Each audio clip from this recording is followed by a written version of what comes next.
Welcome दोस्तों। Roy classes के channel पे मैं फिर से आरपी सिंह आप सभी का स्वागत करता हूं।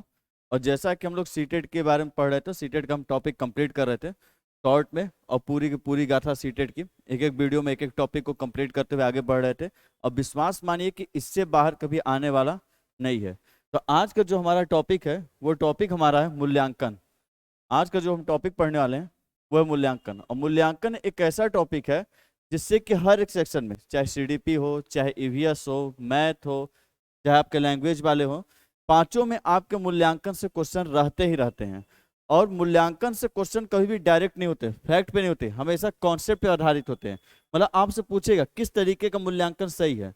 और मूल्यांकन के बहुत से तरीके होते हैं, तो इसे आप लिख नहीं सकते, पर यदि आप समझे हुए कि असल में मूल्यांकन सही तरीके का होता क्या है, तो आप उसे पकड़ पाएंगे कि नहीं, कौन सा मूल्यांकन सही है या कौन सा मूल्यांकन गलत है बच्चों के लिए। तो मूल्यांकन के बारे में बताने के लिए आप हमेशा एक टॉपिक, यदि यूपी टेट में पढ़े होंगे तो यूपी टेट में भी एक टॉपिक आता है आपका मापन एवं मूल्यांकन। तो पहले ये समझिए कि मापन और मूल्यांकन में अंतर क्या है, क्योंकि सीटेट में तो आपको मूल्यांकन के बारे में पढ़ना है, पर कॉन्सेप्ट को समझने के लिए मापन को भी समझना क्या है जरूरी। तो मापन एवं मूल्यांकन है क्या।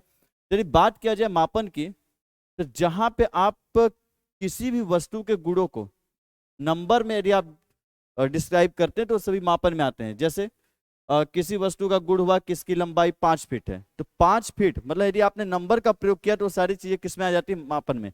मापन में की यदि बात करूं तो मापन में जैसे कि किसी का वजन है 60 kg, किसी का 90% आया है, किसी का आईक्यू हो गया 110 उसकी क्या है आईक्यू है, या किसी की बात की जाए किसी की हाइट है 5 मीटर। ये सभी में जिसमें नंबर आएंगे वो सभी किस में आते हैं, मापन में। यदि नंबर नहीं है तो उस चीज को मापन में नहीं रखते। मापन में वही चीजें रखी जाती है जिसमें क्या हो, नंबर। तो मूल्यांकन में क्या है, मूल्यांकन का मतलब तो मूल्य का अंकन, मतलब इसमें आप किसी भी वस्तु का मूल्य बताते हैं, वैल्यू बताते हैं। और वैल्यू बताने का अर्थ यहाँ पे ये है कि जैसे हर व्यक्ति का समाज में एक वैल्यू होता है। यदि आपके कर्म अच्छे हैं तो आपके समाज में एक अलग वैल्यू से देखती है, और यदि आपके कर्म अच्छे नहीं तो उसी तरह समाज में आपकी वैल्यू क्या होती है, डाउन होती है। उसी तरह यदि क्लास के अंदर यदि बच्चे हैं तो अधिगम में, लर्निंग में वो किस लेवल पे हैं, उनकी वैल्यू किस लेवल पे चल रही है, इसी चीज का पता लगाते हैं मूल्यांकन के अंदर। यदि उसकी लेवल कम है वो लर्निंग में, तो क्यों कम है और उसके पीछे की वजह क्या है, उसे कैसे दूर किया जाए, ये सारे काम किसमें होते हैं, मूल्यांकन में। मतलब मूल्यांकन करने का, मूल्यांकन में आप पता तो वैल्यू करते हैं, पर मूल्यांकन करते क्यों हैं। मूल्यांकन में तो आप पता कर लेंगे बच्चे का लेवल क्या है, या उसकी अभी तक कहाँ तक क्षमता है, पर किसी भी बच्चे का मूल्यांकन करते क्यों हैं, तो मूल्यांकन इसलिए करते हैं ताकि हम उसकी कमियों को पता करें और उससे फिर क्या करें, दूर करें। ये किसका काम है, एक टीचर का काम है। इसलिए आपको मूल्यांकन को समझना क्या बहुत ही जरूरी हो जाता है। तो देखिए, पहली चीज, मूल्यांकन के अंदर आते क्या है। देखिए, जो ये 60, 90, 110 होता है, इन सभी चीजों को बोला जाता है मात्रात्मक। ये सभी चीजें क्या होती है, मात्रात्मक, जिसमें मात्रा बताई जाए, क्वांटिटी की बात होती है, वो सारी कितने तो मात्रात्मक। तो बहुत लोगों का मानना होता है कि नहीं, मूल्यांकन में ये 60% या IQ 60 kg 90% ये नहीं आता। मूल्यांकन में सब कुछ आता है, मापन में सिर्फ ये आता है, और मूल्यांकन में सब कुछ आता है। मतलब मूल्यांकन में मात्रात्मक चीजें भी आते हैं और गुणात्मक भी। मतलब मात्रात्मक में मतलब 60 kg किसी का वजन, 90% का होना, 110 IQ लेवल का होना, और या बात किया जाए किसी की हाइट 5 मीटर, मतलब ये मात्रात्मक चीजें भी आती है मूल्यांकन के अंतर्गत। प्लस साथ में उसके गुण, कि उसकी नैतिकता कैसी है, अच्छी है या बुरी है। अब नैतिकता को, या उसका सामाजिकरण कैसा है, संवेगात्मक विकास कैसा है, सृजनशीलता किस लेवल पर है, उसका व्यवहार कैसा है, या खेल कूद में कैसा है। ये सारी चीजें वो होती हैं जिसको आप नंबर में कभी भी नहीं बता सकते। यदि आपसे पूछा जाए किसी का कैरेक्टर कैसा है, किसी की नैतिकता कैसी है, तो उसके अंदर नैतिकता कैसी है, तो आप उन चीजों को इसमें बताते हैं कि नहीं, अच्छी है या बुरी है या लगभग में सही है। या किसी को बोला जाए को कितना गुस्सा करता है, तो आप उसके गुणों को, जो होता है गुणों को कभी नंबर में नहीं बताते हैं। तो इससे ये कौन सी चीज होती है, ये गुणात्मक चीजें होती है जिससे आप नंबर में नहीं बता पाते। जैसे यदि बोला है कि कोई व्यक्ति कितना गुस्सा करता है, आप बोलते हैं नहीं गुस्सा करता है, थोड़ा ज्यादा करता है, या कम करता है, या बहुत ज्यादा करता है। कभी आप नंबर में गुस्से को नहीं बताते, क्योंकि वो क्या है, उसके गुण है।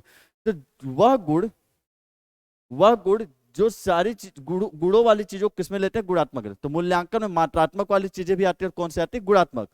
और मापन में क्या आती है, सिर्फ मात्रात्मक। इसलिए किया जाता है बच्चों का क्या, मूल्यांकन। तो ये तो आप समझे कि बच्चों का क्या करना है, मूल्यांकन, कि हमें सिर्फ नंबर पे फोकस नहीं करना, हमको दोनों चीजों को देखना है।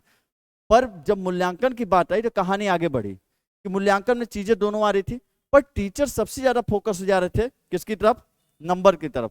अरे आज के भी समाज को देखा जाए तो व्यक्ति विशेष, ये देखेंगे आप घर के आसपास या परिवार या यहाँ तक स्कूल में शिक्षकों को भी यदि आप देखेंगे तो उनका ज्यादा फोकस होता है मात्रात्मक नंबर की तरफ। पर जो हमारे एनसीएफ होते हैं या एनईपी जो आती हैं वो हमेशा ये कहती हैं कि आपको बच्चों के किसको प्रायोरिटी सबसे पहले देना, उसके अंदर गुणात्मक चीजों को, उसके गुण, गुण में सिर्फ यही चीज नहीं आते, गुण में उसके कौशल भी आते हैं, स्किल्स, कि उसके अंदर तर्क शक्ति कैसी है, अमूर्त चिंतन कैसा है उसके अंदर परिकल्पना करने की शक्ति कैसी है। तो ये सारी चीजें क्या होती है, उसके अंदर कौशल्स भी आते हैं। जैसे आप सुबोपली पढ़े होंगे, सुनना बोलना पढ़ना लिखना है, वो सभी स्किल्स भी किस में आते हैं, गुणों में। तो जो एनसीएफ या एनईपी है वो कहता है कि चूंकि मूल्यांकन में ठीक है दोनों चीज आती हैं, पर टीचर ज्यादा फोकस किए हो जाते हैं नंबर की तरफ। उनका कहना है कि इसको छोड़िए, आपको किसको पकड़ के रखना, इसे, मतलब ओवरऑल वही ऑप्शन सही होंगे जिसमें बात की जाएगी किसके बारे में, कौशलों के बारे में, स्किल्स के बारे में।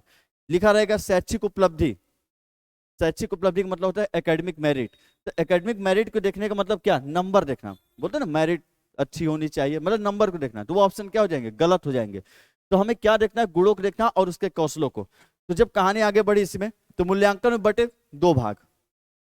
मूल्यांकन कोई प्रकार नहीं होते, क्योंकि मूल्यांकन का मतलब ही है किसी की जांच करना या किसी को परखना, और किसी को चेक करने या परखने के बहुत से तरीके हो सकते हैं, पर वो डिपेंड करता है आप किस तरीके का प्रयोग करते हैं। पर जब बात आई मूल्यांकन में, इस चीज को देखा गया, कुछ लोग नंबर पे ज्यादा फोकस करते हैं, और जबकि बात कही जा रही है गुणों की। बहुत से कम ही लोग होते हैं टीचर जो कि गुणों की बात करते हैं, मैक्सिमम टीचर चले जाते हैं किधर, नंबर की तरफ। तो जब बात आती है मूल्यांकन की, तो वहां दो चीजें आती हैं, उस हिसाब से बढ़ती हैं। एक होता है आपका योगात्मक मूल्यांकन, और एक होता है आपका रचनात्मक मूल्यांकन। एक होता है योगात्मक मूल्यांकन, एक होता है रचनात्मक। योगात्मक मूल्यांकन को ही बोलते हैं संकलित मूल्यांकन।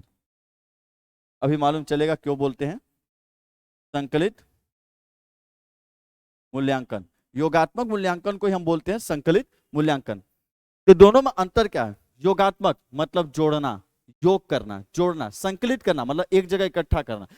जोड़ना या इकट्ठा करना किस चीज को जोड़ते हैं, नंबर्स को, मतलब जिसमें बात की जाती है नंबर की। और सबसे बड़ी चीज योगात्मक मूल्यांकन होता क्या है, नंबर कब जुड़ते हैं, जब आपके अर्धवार्षिक परीक्षा होती है, हाफ ईयरली होती है, या फिर 1/3 वाले होते हैं, त्रैमासिक या यूनिट टेस्ट होते हैं, या जो सबसे साल के अंत में होता है वार्षिक परीक्षा, ईयरली जब टेस्ट होते हैं। तो आप देखोगे जो साल के अंत में परीक्षा होती है उसमें सभी नंबरों को जोड़ दिया जाता है, यूनिट टेस्ट के भी नंबर आ जाएंगे, प्रैक्टिकल के भी नंबर आ जाते हैं, आपका हाफ ईयरली एग्जाम जो होते हैं, अर्धवार्षिक परीक्षा, उन सभी नंबरों को एक जगह जोड़ा जाता है।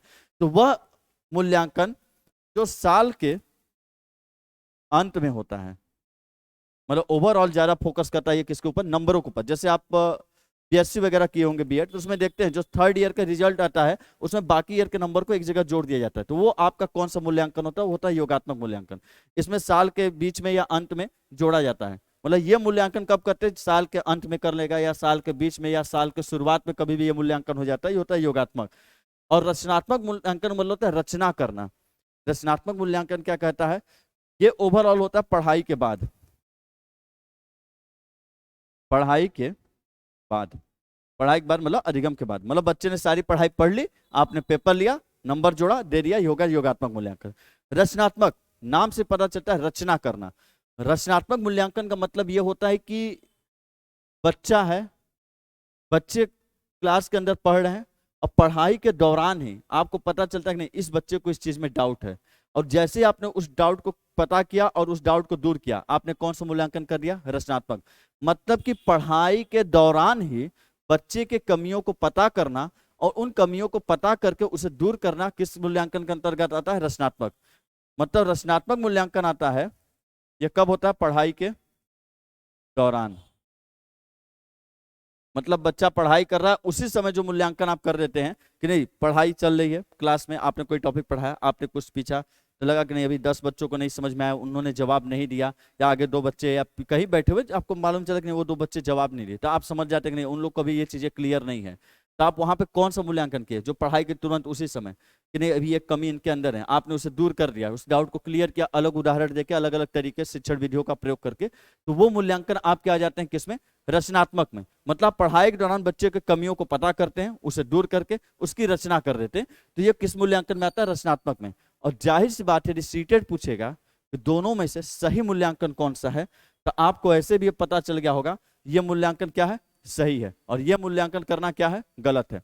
योगात्मक मूल्यांकन करना क्या होगा, गलत होगा। रचनात्मक मूल्यांकन करना क्या होगा, सही होगा। तो आप नीचे नोट करके लिख सकते हैं कि योगात्मक मूल्यांकन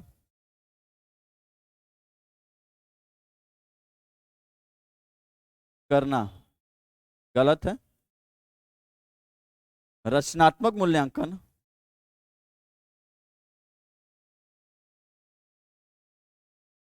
करना सही है। अब नोट करके लिख सकते हैं, जो रचनात्मक सही होता है, योगात्मक क्या होता है, गलत। तो ये हुई मूल्यांकन की बात। लेकिन इसी मूल्यांकन की कहानी में एक चीज आता है, आकलन शब्द, असेसमेंट। मूल्यांकन हो जाता है इवोल्यूशन, और आपका एक शब्द आता है क्या, आकलन। आकलन होते हैं आपके असेसमेंट। तो देखिए आकलन और मूल्यांकन में अंतर क्या है। मूल्यांकन का मतलब था ओवरऑल सारी चीजों को मिलाकर किसी की वैल्यू बता देना।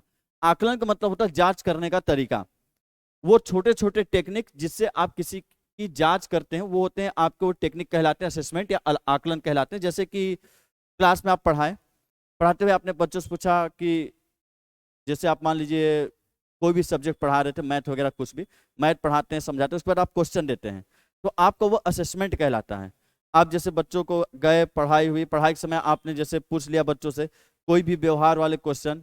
यदि एक जगह ऐसा हो रहा है, जैसे आपने हिंज की कहानी सुना रही है, जैसे आप नैतिकता के सिद्धांत में पढ़ते हैं, अब पूछा अच्छा बताइए क्या होना चाहिए, तो उस तरीके के जो छोटे छोटे आप मूल्यांकन करते हैं, बच्चा कहीं जा रहा है दूसरे से बातों कर रहा है, तो उसके बाद के तरीके करने के तरीकों पर आपने गौर किया, तो भी एक आकलन हुआ। यदि बच्चा खेल कूद रहा है तो उसके खेलने के तरीकों का आपने देखा, खेलने में कैसा था, वो भी एक आकलन हुआ। प्रैक्टिकल कर रहा है उस समय आपने देखा किस तरीके से प्रैक्टिकल कर रहा है, तो वो भी एक आकलन हुआ। मतलब प्रैक्टिकल करना, समाज हो गई, उसकी नैतिकता हो गई, इन सभी चीजों का आप क्या करते हैं, आकलन। और इन सभी आकलन के डेटा को जब आप एक जगह मिलाते हैं, तो उससे मिलता है कि आपको मूल्यांकन। क्योंकि जाहिर बात है, हो सकता है पढ़ाई में कमजोर हो, पर प्रैक्टिकल सब्जेक्ट में वो बहुत ही अच्छा हो, चीजों को अलग अलग तरीके से, अब सारी चिंतन में बहुत ही अच्छा हो सकता है, याद करने में गड़बड़ हो, पर याद करने से आप तो ये नहीं कर देंगे ना कि बच्चा एकदम खराब ही है। हो सकता है उसमें खराब हो, पर और चीजों में क्या हो सकता है, अच्छा हो सकता है।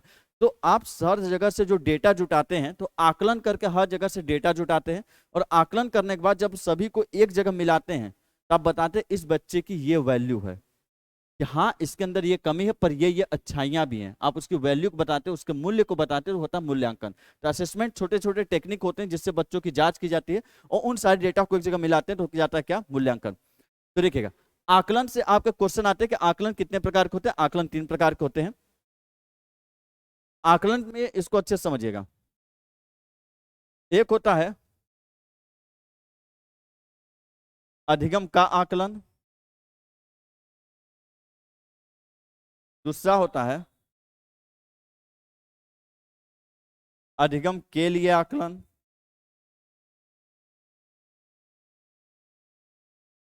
और तीसरा होता है अधिगम के रूप में या अधिगम के जैसा, या ऐसी जगह लिख देगा अधिगम के बारे में आकलन। कोई भी शब्द प्रयोग कर सकता है, आकलन। ये क्या होते हैं, आकलन। और आकलन में, सभी आकलन में से सही कौन है और गलत कौन है वो समझना है। देखिए एकदम शॉर्ट में समझाऊंगा सही तरीके से, ताकि आपको एक बार में दिमाग में बैठ जाएगा, फिर भूलने वाले आप नहीं इसे। तो देखिए अधिगम का आकलन की यदि बात की जाए, तो अधिगम का आकलन वह आकलन होता है जिसमें आप योगात्मक मूल्यांकन का प्रयोग करते हैं। कौन से, योगात्मक मूल्यांकन का।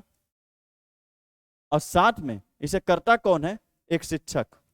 इसे करता कौन है, एक शिक्षक या फिर टीचर। अधिगम का आकलन वह आकलन होता है जो इसमें योगात्मक मूल्यांकन किया जाता है और एक टीचर करता है। मतलब इसमें करेगा टीचर, योगात्मक मूल्यांकन से सेंस से है कि ज्यादा फोकस किया जाएगा बच्चों के नंबर के ऊपर, ना कि बाकी स्किल्स के ऊपर। तो वो कौन सा होता है, योगा अधिगम का आकलन। इसी बोलते हैं असेसमेंट ऑफ लर्निंग। ये हो जाता है असेसमेंट फॉर लर्निंग, ये हो सकता है आपका असेसमेंट एज लर्निंग। तो यदि बात किया जाए अधिगम के लिए आकलन, अधिगम के लिए आकलन में होता है, इसमें रचनात्मक मूल्यांकन करते हैं, और इसे भी करता कौन है? शिक्षक। मतलब इसे भी एक टीचर ही करेगा, पर इसमें रचनात्मक मूल्यांकन का प्रयोग किया जाएगा, स्किल्स को ज्यादा ध्यान में दिया जाता है, कौशलों को ज्यादा ध्यान में रखा जाता है, अमूर्त चिंतन, सृजनशीलता, इन सभी बातों को, और इसे भी एक टीचर करता है, पर इसमें वो नंबर पे ज्यादा फोकस करता है। और अधिगम के रूप में या अधिगम के जैसा आकलन वो होता है जिसमें प्रयोग होता है रचनात्मक मूल्यांकन, और साथ में इसे करते कौन है? बच्चे। बच्चे स्वयं भी कर सकते हो, ग्रुप में। जैसे आप कॉपी बंद करते हैं और ऐसे ऐसे करके पढ़ते रहते हैं कि नहीं याद है कि नहीं याद है, एक हाथ रख दिया और पढ़ते जाते हैं कि नहीं याद है कि नहीं याद है, तो मतलब आप कौन सा आकलन कर रहे हैं? आप अधिगम के रूप में आकलन कर रहे हैं। या आप अपने दोस्त को दे देते हैं, स्वयं से भी करते हैं, या अपने दोस्त को दे दिया कॉपी, बोलते हैं कि आप हमसे पूछो, तो वह आपसे बच्चा पूछता है, आप जवाब देते हैं, तो वो कौन सा आकलन होता है? वो भी अधिगम के रूप में या अधिगम के जैसा, असेसमेंट एज लर्निंग होती है। तो अब यहाँ पॉइंट की क्या बात है? सबसे पहला चीज, तीनों आकलन में से गलत कौन सा है? और सीधे सीधे देख रहा है, गलत आकलन कौन सा है? पहला वाला। पहला वाला आकलन क्या है? गलत। यह आकलन करना है कि नहीं करना है? गलत कहने का मतलब ये थोड़ी ना गलत है। गलत कहने का अर्थ है कि यदि आपसे पूछा जाएगा तीनों में से कौन से तरीके से बच्चों का आकलन नहीं किया जाना चाहिए, तो अधिगम का आकलन बच्चों का नहीं किया जाना चाहिए। कौन सा किया जाना चाहिए? यदि एक टीचर कर रहा है तो कौन सा करे? अधिगम के लिए आकलन। यदि एक बच्चा कर रहा है तो कौन सा करेगा? अधिगम के रूप में आकलन। और अधिगम का आकलन नहीं किया जाना चाहिए क्योंकि उसमें योगात्मक मूल्यांकन का प्रयोग होता है, और अपने अभी पढ़ा था योगात्मक मूल्यांकन क्या होता है? गलत होता है। तो आपका क्वेश्चन जैसे होता है कि जैसे आपसे क्वेश्चन लिखा गया, आपको क्वेश्चन भी बताते चलता हूं। जैसे कि आपसे क्वेश्चन लिखा गया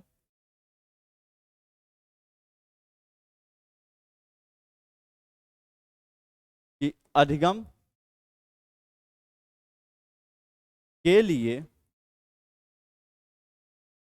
आकलन के बजाय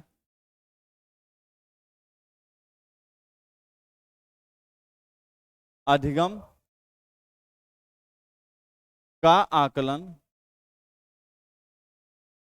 करना चाहिए। दूसरा हमने लिखा अधिगम का आकलन के बजाय अधिगम के लिए आकलन पर ज्यादा जोर देना चाहिए। दोनों में से कौन सा सही होगा? विचार कीजिए इसके बारे में कि दोनों में से आपके सही आंसर कौन से हैं? दो ऑप्शन, दोनों में से सही कौन से? इसी तरीके के क्वेश्चन आपसे बनते हैं। तो देखिए, इसमें बोला अधिगम के लिए आकलन के बजाय अधिगम का आकलन, मतलब अधिगम के लिए आकलन मत करो, कौन सा आकलन करो? अधिगम का आकलन। तो अधिगम का आकलन करना सही होगा? नहीं सही होगा। तो ये ऑप्शन कौन सा हो जाएगा? गलत। तो अधिगम का आकलन के बजाय, मतलब आकलन के बजाय अधिगम के लिए आकलन पे ज्यादा जोर देना चाहिए। मतलब इस आकलन को न करके कौन सा आकलन करना चाहिए? अधिगम के लिए। तो ये ऑप्शन क्या हो जाते हैं आपके? सही हो जाते हैं। तो इस तरीके के आपके क्वेश्चन आते हैं। तो याद रखिएगा, अधिगम का आकलन में चूंकि योगात्मक आता है इसलिए बच्चों का इस तरीके से आकलन नहीं करना चाहिए, बाकी दोनों तरीके क्या होते हैं? सही। अब उसमें एक स्टोरी लाइन देगी पेपर में कभी कभी कि आप क्या आते हैं कि एक शिक्षक है जो अपने बच्चों को फला सब्जेक्ट पढ़ा रहा है, पर्यावरण तथा बच्चों के अंदर सृजनशीलता के गुण को आकलित कर रहा है। तो बताइए वो कौन सा आकलन कर रहा है? तो आपको उसमें फोकस करना होगा। पहला काम शिक्षक कर रहा है, शिक्षक कर रहा है तो ये दोनों में से कोई एक होगा। दूसरा काम कौशलों पे ध्यान दे रहा है कि नंबर्स पे? यदि कौशलों पे ध्यान दे रहा है तो कौन सा हो जाएगा? ये वाला। सृजनशीलता क्या है? गुण है। कौशलों पे ध्यान दे रहा है तो ये वाला होगा। यदि उसी जगह लिखा रहेगा नहीं, एक शिक्षक है जो पर्यावरण विषय को पढ़ा रहा है तथा बच्चों को पढ़ाते हुए उनके शैक्षिक उपलब्धियों पे जोर देते हुए उनका आकलन कर रहा है, मतलब शैक्षिक उपलब्धि मतलब योगात्मक कर कौन रहा है? टीचर। तो कौन सा आकलन हो जाएगा? ये वाला। तो इस तरीके से आपका अधिगम आकलन पे सवाल आते हैं। और यदि बात की जाए तो एक लास्ट में आती है जो कि जिसकी सिफारिश करती है, जिसको आप बोलते हैं CCE, कंटिन्यूअस कॉम्प्रिहेंसिव इवैल्यूएशन। तो CCE का मतलब होता है सतत एवं व्यापक मूल्यांकन। ये कोई अलग टेक्निक नहीं है, ये तरीका बताया गया है ये कोई ऐसी टेक्निक नहीं जो खोज के दिया गया है, ये बस एक तरीका बताया गया कि हमको किस तरीके से करना चाहिए।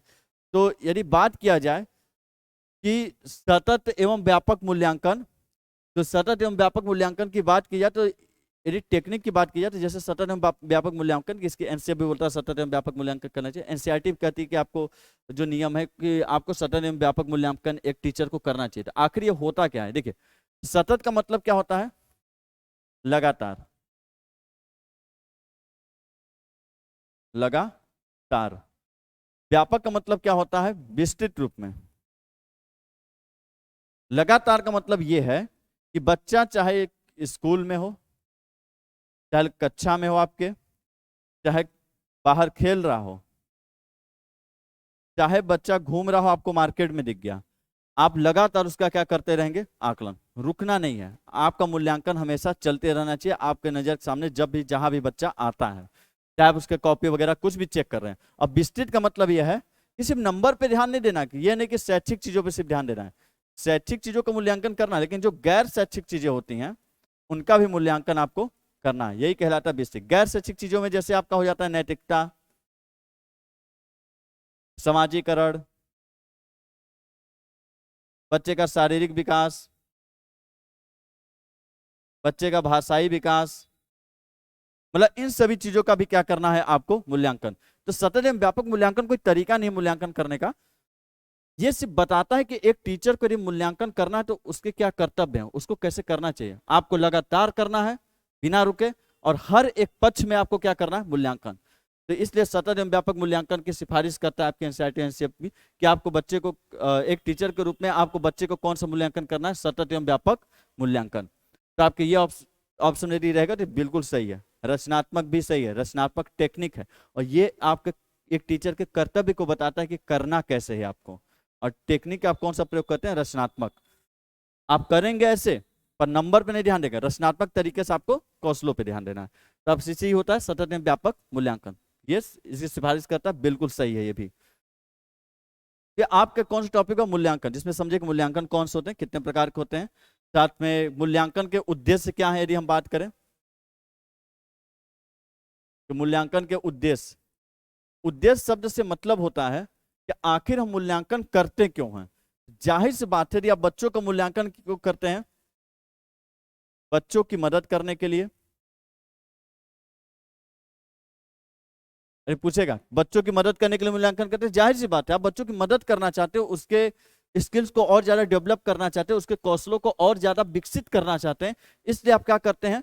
उनका मूल्यांकन, ताकि कमियों को पता करे और उससे दूर करे। ये नहीं कि कमियों को पता करके उसका नाम गधा रख दे, लेबलिंग कर दे या नामांकित कर दे, या पता चला कि वो गधा है उसके अंदर ये कमी, तो उसको क्लास से बाहर कर दे। इसलिए मूल्यांकन नहीं किया जाता है कि उसका नामकरण कर दे या उसको अलग बैठा दे गधा है, या फिर उसको क्लास से बाहर कर दे या दंड दे दे।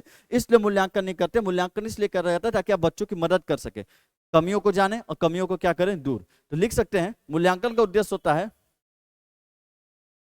कमी को पता करके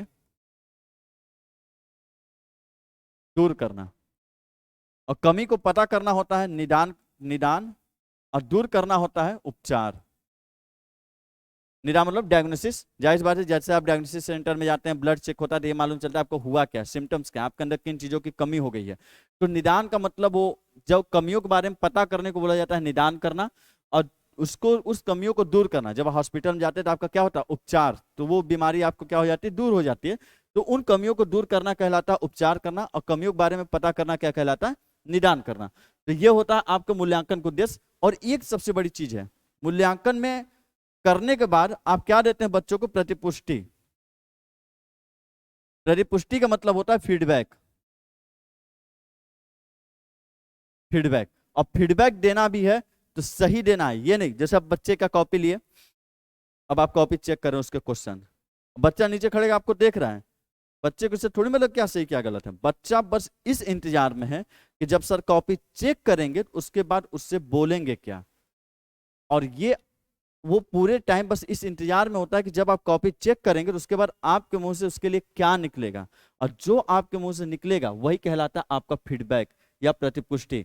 तो और आपका प्रतिपुष्टि बहुत ही जरूरी होता है। सबसे ज्यादा अहम चीज क्या है आपकी? प्रतिपुष्टि। क्योंकि एक बच्चा कि सारी नॉलेज या उसके पढ़ने का सारा तरीका डिपेंड करता है आपके प्रतिपुष्टि के ऊपर। यदि आपने उसको बिगड़ा डांटा तो अगली बार से वो पढ़ाई भी छोड़ सकता है, हीनता की भावना आ जाएगी। लेकिन आपकी प्रतिपुष्टि ऐसी रही जो उसको और मोटिवेट करने वाली रही, तो जाहिर बात है कि वो और लगन और अच्छे से पढ़ेगा। इसलिए एक शिक्षक द्वारा दी गई प्रतिपुष्टि बहुत ज्यादा जरूरी होती है। सबसे जरूरी चीज क्या होती है? प्रतिपुष्टि। मूल्यांकन में यदि बात किया जाए कमियों को पता लगाना, दूर करना या फीडबैक देना, तो सबसे पहले नंबर पे आता है फीडबैक। कि आप कमी पता लगा रहे हैं, दूर कर रहे हो तो बात की बात है, लेकिन जो फीडबैक देते हैं, क्योंकि वो बच्चा उतने इंतजार से बैठा है, यदि उस इंतजार के बाद भी यदि आपने उसको कुछ उल्टे शब्द बोल दिया, डांट दिया, तो उसका बहुत गहरा प्रभाव पड़ता है। इसलिए आपका फीडबैक सबसे ज्यादा अहम हो जाता है। सबसे ज्यादा प्रायोरिटी मूल्यांकन में दी जाती है किसके हो? फीडबैक पे, पहले नंबर को। उसके बाद बाकी चीजों की बात होगी। सबसे पहला नंबर मूल्यांकन में किसको फोकस करना है? फीडबैक को। जब आप क्वेश्चन लगाएंगे उसमें आएगा, तो सबसे पहले किसको फोकस करना होता है? फीडबैक को। ये होता है आपके क्या मूल्यांकन के उद्देश्य। तो मूल्यांकन से जो क्वेश्चन बनते हैं आपको इसी के अंदर बनते हैं। उम्मीद करता हूं आप समझ गए होंगे कि मूल्यांकन करना कैसे। ये जो लिखे हैं ये सही है, पर जिन बातों पे चर्चा की गई, जो बातें मैंने बोली है, ज्यादा फोकस उस पर करना है। क्योंकि आपको ये समझना है कि एक टीचर के तौर पे आपकी मेंटेलिटी बच्चों के सामने मूल्यांकन करते समय क्या होनी चाहिए, कि आप क्यों कर रहे हैं बच्चे का मूल्यांकन, किस तरीके से करेंगे। क्योंकि सीटेट में फैक्ट नहीं देता, वो कहानी देगा। कहानी के बाद फिर 4 ऑप्शन देगा कि आप क्या क्या, एक टीचर ये कर रहा है, एक टीचर ये कर रहा है, एक टीचर ये, और आपको उसमें सबसे बेहतर वाला चुनना है। ये क्रिटिकल थिंकिंग पे बेस्ड होते हैं क्वेश्चन। ये आपके फैक्ट पे आधारित नहीं कि आपने देखा, आया, टिक मारे, निकल गए। ये थिंकिंग पे आधारित क्वेश्चन है, जहां आपको चिंतन करना पड़ता है, बहुत सोचना पड़ता है। इसलिए इसके कॉन्सेप्ट को पकड़िएगा, जो चीजें बोली गई हैं कि कैसे करना है, किस तरीके का होना चाहिए। हर जगह रचनात्मक शब्द नहीं मिलेगा। आपको कहानी देगा कि टीचर ऐसा कर रहा है, तो आपको समझना होगा कि यही तो रचनात्मक होता है। टीचर शैक्षिक उपलब्धियों पर ध्यान दे रहा है, आप समझना होगा कि यही योगात्मक होता है, ये नहीं करना चाहिए। तो इन चीजों पे आपको ध्यान देना पड़ता है। तो ये आपके कहां से थे? मूल्यांकन के क्वेश्चन। देखते रहिए मूल्यांकन कुछ क्वेश्चन आपको बता देता हूँ। बाकी तो मैं जब प्रैक्टिस सेट पूरा पूरा करवाऊंगा तो फिर आपको अच्छी तरीके से सारी चीजें बताऊंगा। जैसे ये क्वेश्चन देखिए कि निम्न में से कौन सी विधि अधिगम के लिए आकलन हेतु उपयुक्त है? किसके लिए? अधिगम के आकलन के लिए उपयुक्त है।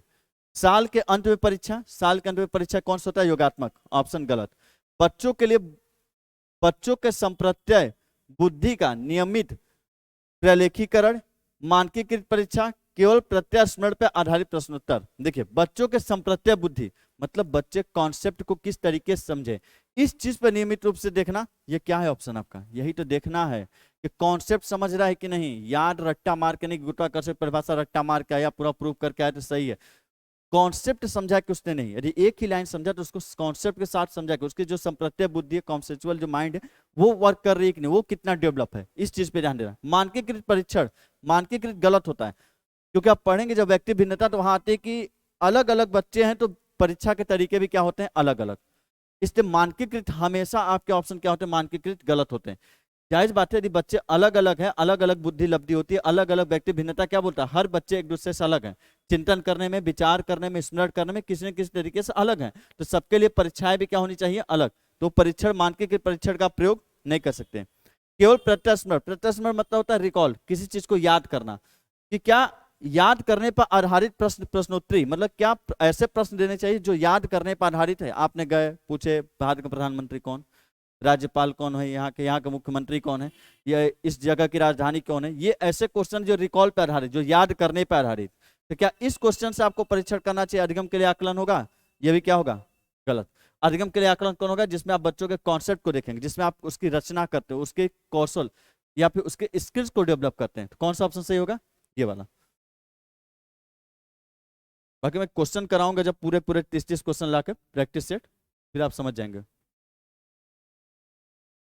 देखिए, निम्न में से कौन सा मूल्यांकन हेतु मानकीकृत परीक्षणों के संदर्भ में सही है? यह छात्रों में अपसारी चिंतन को प्रोत्साहित करते हैं। ये मूल्यांकन के सख्त ढांचों और संरचना पर आधारित, वे अधिगमकर्ता की आवश्यकताओं और विविधताओं पर आधारित विभिन्न विधियों का प्रयोग करते हैं। वे मानते हैं कि प्रत्येक व्यक्ति भिन्न भिन्न गति से सीखता है। अब देखिए कंफ्यूजन है। अब आप पढ़ के गए हैं कि कौशलों पे ज्यादा ध्यान देना, पता चला पहला मार देंगे कि चिंतन पर आधारित है, चिंतन कौशल है। लेकिन ध्यान दीजिए क्या बोला? मानकीकृत परीक्षण। मानकीकृत परीक्षण रचनात्मक नहीं होता है, वो होता है स्टैंडर्ड, कि जैसा एक बच्चा वैसा सभी के लिए होगा। कोई अलग नहीं। लेकिन आप जानते हैं कि हर बच्चा एक दूसरे से अलग होता है, इसलिए आप सभी का परीक्षण एक जैसा नहीं कर सकते, आपको अलग अलग तरीके से करना होगा। और मानकीकृत का कहने का मतलब होता है सभी बच्चों का परीक्षण एक जैसा। इसलिए इसमें पूछा है कि संदर्भ में से मतलब गलत के संदर्भ में कौन सा सही है। तो देखिए, यह छात्रों को अपसारी चिंतन को प्रोत्साहित करता है, नहीं, ये तो रचनात्मक वाली बात है, गलत वाली नहीं है। वे मूल्यांकन के सख्त ढांचों संरचना पर आधारित है, सही बात है। मानकीय परीक्षण होता है जिसमें मूल्यांकन मतलब परीक्षण करने की, जांच करने के सख्त ढांचे होते हैं और संरचना होती है कि बस यही ढांचा है, यही क्वेश्चन है, यही क्वेश्चन सभी को दिया जाएगा और इसी क्वेश्चन को सभी को लगाना है। पर आप जानते हैं कि हर बच्चे में व्यक्ति भिन्नता पाई जाती है, इसलिए हर बच्चों के लिए प्रश्न परीक्षा क्या होनी चाहिए, अलग अलग। वे अधिगमकर्ता की आवश्यकताओं विविधताओं पर आधारित विभिन्न विधियों का प्रयोग करते हैं, यह भी रचनात्मक है, यह भी मानकीकृत में नहीं आएगा। वे मानते हैं कि प्रत्येक व्यक्ति भिन्न भिन्न गति से सीखते हैं, यह भी तो रचनात्मक की बात है। मानकीकृत क्या होता है, गलत होता है, इसलिए यहाँ आपको गलत वाले ढूंढने थे, कौन से हैं जो गलत है, रचनात्मक नहीं होता। तो मानकीकृत क्या होते हैं, गलत वाले होते हैं, जो स्टैंडर्ड प्रोसीजर होते हैं, एकदम सख्त होते हैं कि नहीं सभी बच्चे को यही बस नियम का फॉलो करना होगा, यही एक परीक्षा सभी देंगे, कोई अलग नहीं होगा एक दूसरे से, तो होते हैं मानकीकृत। अब पता चला आपने सभी के लिए परीक्षा सख्त बना दी और एक बच्चा उसमें ऐसा जो दृष्टिबाधित है या आंशिक रूप से दृष्टिबाधित है, यही बात है, उसके सीखने की गति लो है, तो उसके लिए परीक्षा भी क्या होनी चाहिए, उस लेवल की होनी चाहिए। एक मंद बुद्धि बच्चा बैठा हुआ है तो उसके लिए परीक्षा अलग लेवल की होनी चाहिए। ऑटिज्म में से ग्रसित बच्चा बैठा है तो उसके लिए परीक्षा अलग लेवल की होनी चाहिए। इसलिए वहां आप मानकीकृत के प्रोसीजर को फॉलो नहीं कर सकते। आप जो विचार करते हैं मानकीकृत का, वही कहते हैं कि नहीं हम लोग 10 बच्चे हैं तो हम लोग 10 बच्चों को तो हमेशा पेपर एक जैसा मिल रहा था।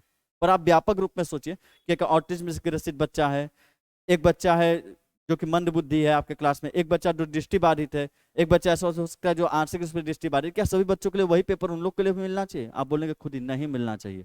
इसलिए मानकीकृत क्या होते हैं, गलत होते हैं। इसे जब भी सोचिए व्यापक तरीके से सोचिए। एक क्वेश्चन और ले लेते हैं आपसे, देखिए, जब हरजोत को अपने प्रदत्त कार्य में सितारा नहीं मिलता तो वो बहुत परेशान हो जाती है। अपने काम के संदर्भ में दी गई किसी भी आलोचनात्मक टिप्पणी के प्रति वह रक्षात्मक रुख अपनाती है। इस संबंध में निम्नलिखित में से कौन सा उपागम सबसे अधिक प्रभावकारी होगा?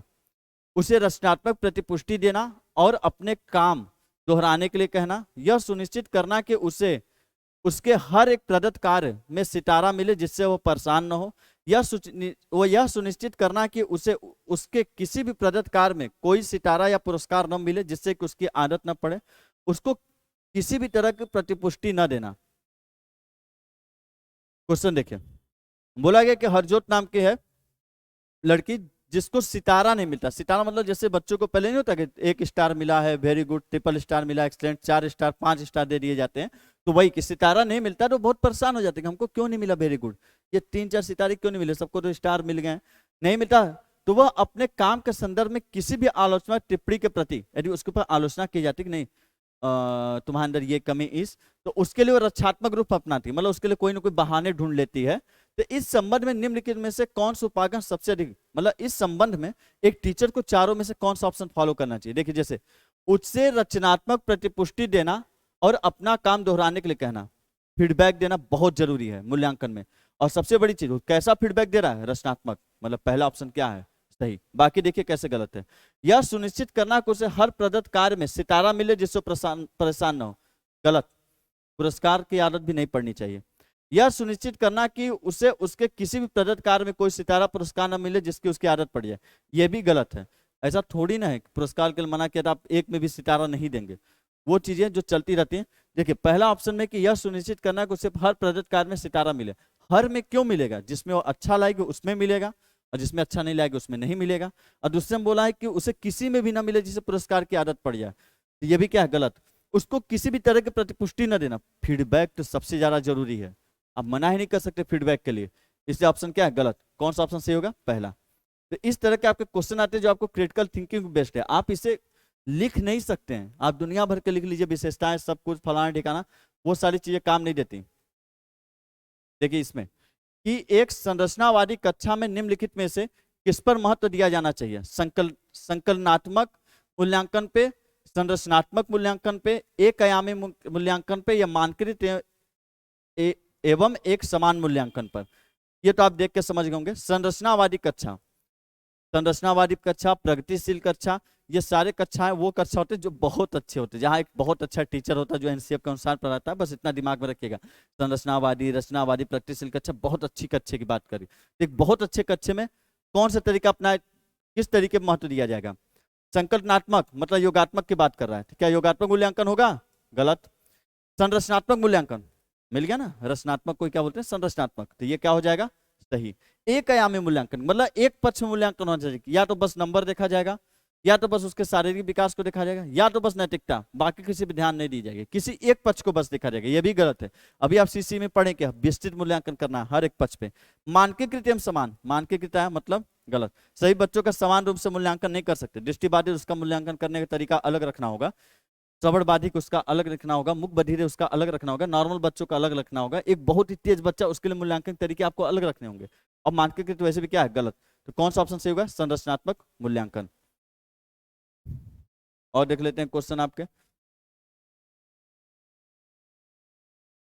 चलिए हो गए आपके क्वेश्चन। तो देखिए ये क्वेश्चन आपने देखा, आप इतने तो समझ गए होंगे क्वेश्चन से कि कॉन्सेप्ट को समझना जरूरी है। जब इतने पेडागोजी पढ़े हो तो ये तो जान ही गए होंगे कि कॉन्सेप्ट को समझना क्या है, बहुत ही जरूरी है। अब मूल्यांकन में इससे बाहर नहीं आएगा। ये कोई ऐसी चीज नहीं कि जहां मैं आपको लिखवा दूं और एग्जैक्ट वही लाइन आए तो टिक लगा दे। यहाँ बात है कि आप कि आपकी मेंटेलिटी की, कि आप क्या सोच रखते हैं एक बच्चे के मूल्यांकन के प्रति, बस उस चीज को आपको बदलना है। समझ गए होंगे कि किस बारे में बात की जा रही है। तो यदि आप उस अपनी मेंटालिटी को चेंज कर लेते हैं कि बच्चे के मूल्यांकन प्रति हमको कैसा सोच रखना है, किस तरीके का करना है, तो आप बस समझ जाएंगे। बाकी शब्दों पे बस ध्यान देना है कि रचनात्मक, संरचनात्मक का मतलब क्या होता है, मूल्यांकन शब्द का मतलब क्या होता है, मानकीकृत का मतलब क्या होता है, इन सभी शब्दों पे आपको ध्यान रखना होगा। शब्दों को बहुत ही पहले है इसमें, यदि शब्दों को आप समझ गए तो अर्थ समझ जाएंगे, तुरंत लगा लेंगे। तो यह आपका मूल्यांकन टॉपिक क्या होता है, कंप्लीट होता है। तो इसी के साथ मिलेंगे हम लोग अगले टॉपिक में, फिर से कोई टॉपिक लेके जिसमें कंप्लीट के कंप्लीट बातें की जाएंगी। तो मिलेंगे हम अगले टॉपिक में। तो कमेंट करिएगा वीडियो लगा कैसे, मजा आया कि नहीं मजा आया, और लाइक जरूर करिएगा, वीडियो को लाइक जरूर करिएगा, शेयर जरूर करिएगा। और यदि पसंद आए तो अभी कभी तुरंत लाइक बटन दबा दीजिएगा, ताकि मुझे समझ में आए कि नहीं मेरी मेहनत सही जा रही या नहीं जा रही, या आपको कोई और कंटेंट चाहिए, अलग तरीके से चाहिए, तो भी आप कमेंट में कर सकते हैं, ताकि मैं उन सभी चीज़ों को भी यहाँ पे ला सकूँ, ताकि कम से कम समय के अंदर आपके साइकोलॉजी और पेडागोजी के सेक्शन कंप्लीट करा सकूँ, साथ में प्रैक्टिस सेट आपके शुरू कर दूँ जो प्रीवियस ईयर में हुए हैं अभी कभी। और आप देखेंगे कि सारी चीज़ें उन्हीं चीज़ों पर ही आधारित होगी, उससे बाहर जाएगी ही नहीं। तो इसी के साथ मिलते हैं हम लोग अगले वीडियो में, तब तक के लिए गुड लक।